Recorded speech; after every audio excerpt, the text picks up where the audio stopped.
नमस्कार दोस्तों, हम आपके समक्ष प्रस्तुत हैं एक नई वीडियो के साथ। और आज की वीडियो में हम बात करने वाले हैं आगरा शहर की।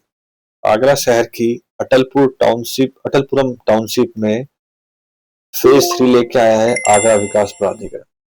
इसके 2 फेज पहले आ चुके हैं। ये फेज 3 है सेक्टर 8 में, जो इस योजना का सबसे प्राइम सेक्टर है, जिसके पास में 3 सेक्टर 9, 10, 11 तीनों ही कॉमर्शियल सेक्टर है। और ये सबसे शुरुआत में पड़ता है। ये इस सेक्टर में आपको जो है सुपर HIG, MIG3, MIG2 और MIG1 प्रकार के भूखंड देखने को मिलते हैं। सुपर HIG में 300 वर्ग मीटर से अधिक के भूखंड है। HIG में 151 से 300 वर्ग मीटर तक की भूखंड, जिनकी संख्या 79 है। MIG3 में 101 से 150, जिनकी संख्या 65 है। MIG2 में 76 से 100 वर्ग मीटर तक की, जिनकी संख्या 5 है। MIG1 में 51 से 65 वर्ग मीटर तक के, जिनकी संख्या 54 है। दर जो है वो है 29,500 रुपये प्रति वर्ग मीटर। और जो इसमें सामान्य नियम है आवेदक के, मतलब पात्रता है, एक तो है कि भारत का नागरिक हो, 18 वर्ष पूरी कर चुका हो, आवेदक के पास स्वयं का फोटो, आधार कार्ड, पैन कार्ड, शपथ पत्र, जाति प्रमाण सब होना चाहिए रिजर्वेशन का लाभ लेने के लिए। ये नॉर्मल है। जो इसमें इम्पोर्टेंट चीज ये है, अगर आप अपनी स्क्रीन पे पॉइंट नंबर 10 देख पा रहे हैं, तो आप देखेंगे इसमें प्राधिकरण कह रहा है कि आवेदक या उसके परिवार का तात्पर्य आवेदक, उसके पति पत्नी तथा माइनर बच्चों से है, के पास प्रदेश के किसी भी विकास प्राधिकरण, आवास एवं विकास परिषद, इम्प्रूवमेंट ट्रस्ट या किसी स्थानीय निकाय द्वारा विकसित किसी आवास योजना में कोई भूखंड भवन नहीं होना चाहिए। इस आशय का एफिडेविट आवेदक द्वारा देना होगा, अपलोड करना होगा। अगर आप इस पॉइंट को समझ पा रहे हैं तो आप समझे कि ये कहना चाह रहे हैं कि अगर किसी भी व्यक्ति का परिवार से तो हस्बैंड वाइफ और उनके माइनर बच्चे का एक भी भवन भूखंड अलॉट हो गया है गवर्नमेंट की एजेंसी द्वारा यूपी में, तो वो दूसरा भवन भूखंड के लिए अप्लाई नहीं कर सकते। अब इसका क्या तात्पर्य, इसका क्या प्रभाव है? इसका प्रभाव ये है कि जो लोग उत्तर प्रदेश के रहने वाले नहीं है, अन्य राज्यों के रहने वाले हैं, उनके लिए ये चीज बढ़िया है, क्योंकि रह तो वो अपने किसी और शहर अपने राज्य में है, वहां उन्हें चाहे वो भवन भूखंड उनके जो एजेंसीज है गवर्नमेंट की उसके द्वारा अलॉटेड हुआ हो।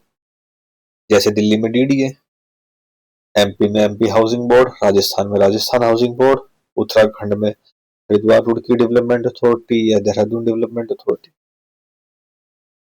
तो वो लोग तो अप्लाई कर सकते हैं, हम नहीं कर सकते क्योंकि हम यूपी के रहने वाले, हमारा क्राइम ये हो गया कि हम यूपी के रहने वाले हैं।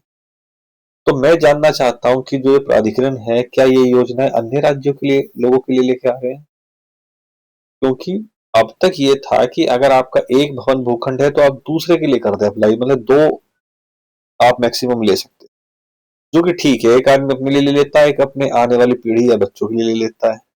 हालांकि मेरा मानना है कि आप वो भी इसमें लिमिट क्यों कर रहे हो, हटा दो उसको। भाई सारा पेमेंट तो वाइट से होता है, इसमें तो ऐसा नहीं कि ब्लैक का खेल है। सब आप जो है पेमेंट ऑनलाइन करते हो प्राधिकरण।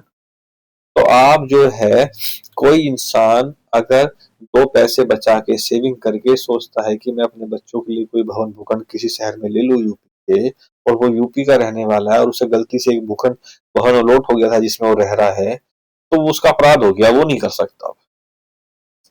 तो मेरी रिक्वेस्ट है मुख्यमंत्री जी से, कृपया इसको देखें और इसमें आदेश करें, ताकि एक मिडिल क्लास आदमी, क्योंकि मिडिल क्लास आदमी ही लेते हैं ये प्राधिकरण की प्रॉपर्टी। जो हाई क्लास के लोग हैं वो तो बड़ी बड़ी सोसाइटियों में, गेटेड कॉलोनियों में रहते हैं। ये सारा जो है मिडिल क्लास लोगों की ही इच्छा होती है कि उन्हें एक भवन भूखंड मिल जाएगा। तो इस पे पूर्ण विचार होना चाहिए। वैसे ही इसमें रिजर्वेशन 65% होता है, 50% तो सीधा सीधा है, 23, 27 और 2 जो SC और OBC और ST के लिए है। उसके अलावा 15% इन्होंने रिजर्वेशन और कर रखा है, आप देखें अपनी स्क्रीन पे। विधायकों का 5% है, कितने विधायक लेते हैं ये तो मुझे नहीं पता। सरकारी सेवक जिनकी 50% की आयु पूरी होगी, 5% जो उनके लिए है। फिर जो स्थानीय निकाय के हैं 2% उनके लिए है। फिर भूतपूर्व सैनिकों के लिए 3%। तो 65% रिजर्वेशन तो सीधा सीधा वर्टिकल हो गया। उसके बाद ये हॉरिजेंटल भी है, यानी कि अपनी कैटेगरी में इससे फाइट करना पड़ेगा हॉरिजेंटल से। विकलांग का है और वैश्य नागरिक का है, तो जर्नल के लिए बचता क्या है? कुछ भी नहीं बचता। तो ये चीजें देखने वाली है, हम कहाँ तक जाएंगे भवन भूखंड में। चलिए, अब खैर गवर्नमेंट का नियम है, उसके तो हम खिलाफ नहीं बोल सकते। बट मैं ये जरूर कहूंगा कि जो उत्तर प्रदेश के निवासियों को ये कैप लगा दी गई है कि अगर उनका एक भी है तो अप्लाई नहीं कर सकते, ये विड्रॉ होनी चाहिए। अगर आप मेरी बात आगे तक पहुंचा सके तो रिक्वेस्ट है पहुंचाए। तो अच्छी योजना है आगरा के लोगों के लिए, इवन मैं तो कहूँगा दिल्ली एनसीआर के लोगों के लिए भी 29,500 की दर से आपको चीज मिल रही है। तो आप इसमें निश्चित तौर पर अप्लाई करें, अगर आपका कोई भवन भूखंड ऑलरेडी अलॉटेड नहीं है यूपी में किसी सरकारी एजेंसी द्वारा। परंतु ये बात रखें, वही आदमी इसमें अप्लाई करे जिसकी होल्डिंग पावर कम से कम 5 साल हो। तो आज के लिए इतना ही। अगर आपको हमारा वीडियो पसंद आया तो प्लीज हमें लाइक शेयर सब्सक्राइब करें, कमेंट करें, और डिस्क्रिप्शन में आपको व्हाट्सएप ग्रुप का लिंक मिलेगा, उससे भी जुड़ सकते हैं। तो आशा करता हूँ कि आपको हमारा प्रयास पसंद आया होगा। नमस्कार।